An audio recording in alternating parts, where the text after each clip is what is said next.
2022 के विधानसभा चुनाव से पहले बीजेपी में शामिल होने वाली अपर्णा यादव को इस बार निकाय चुनाव में भी असफलता हाथ लगी है।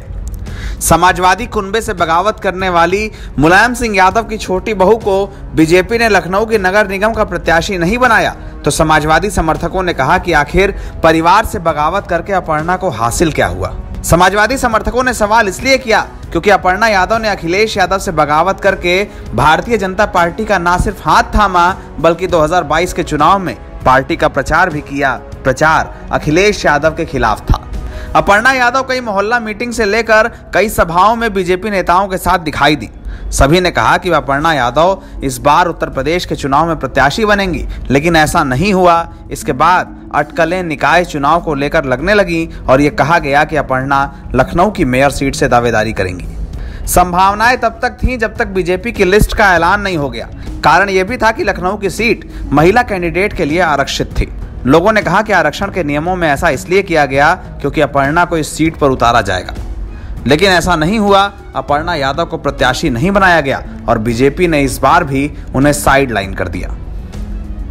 अब समाजवादी पार्टी के समर्थकों का सवाल है कि आखिर मुलायम सिंह यादव के कुनबे से बगावत करने वाली अपर्णा को बीजेपी में ऐसा क्या मिला जिसके लिए उन्होंने अपने परिवार की परंपरागत राजनीति को दांव पर लगा दिया। जो अपर्णा यादव विधानसभा चुनाव के बाद सीएम योगी की आरती कराते, सीएम योगी की तारीफ करते हुए नजर आती थी, वो इस बार क्या हासिल कर पाई, सबने यही सवाल पूछा है। तमाम समाजवादी समर्थकों ने यह तक कह डाला है कि अपर्णा यादव को बीजेपी कोई भी मौका नहीं देने वाली है, जरूरी है कि वो वापस लौट आएं। अपर्णा यादव के राजनीतिक करियर की बात करें तो उन्होंने अब तक कोई चुनाव नहीं लड़ा है। मुलायम सिंह यादव के निधन के बाद तमाम कार्यक्रमों में अपर्णा और अखिलेश यादव एक साथ नजर आए थे। अपर्णा यादव डिंपल यादव और अखिलेश के साथ तमाम पारिवारिक रस्मों को पूरा करते हुए दिखी थी, लेकिन फिर भी उन्होंने अपना राजनीतिक स्टैंड नहीं बदला। अब अपर्णा यादव को बीजेपी में फिलहाल कोई मौका मिलता नहीं नजर आ रहा है। इसके अलावा लखनऊ की लोकसभा सीट पर भी अभी तक केंद्रीय रक्षा मंत्री राजनाथ सिंह की जिस तरह से दावेदारी है, उससे यह नहीं कहा जा सकता कि अपर्णा यादव को इस सीट से भी कोई मौका मिलेगा।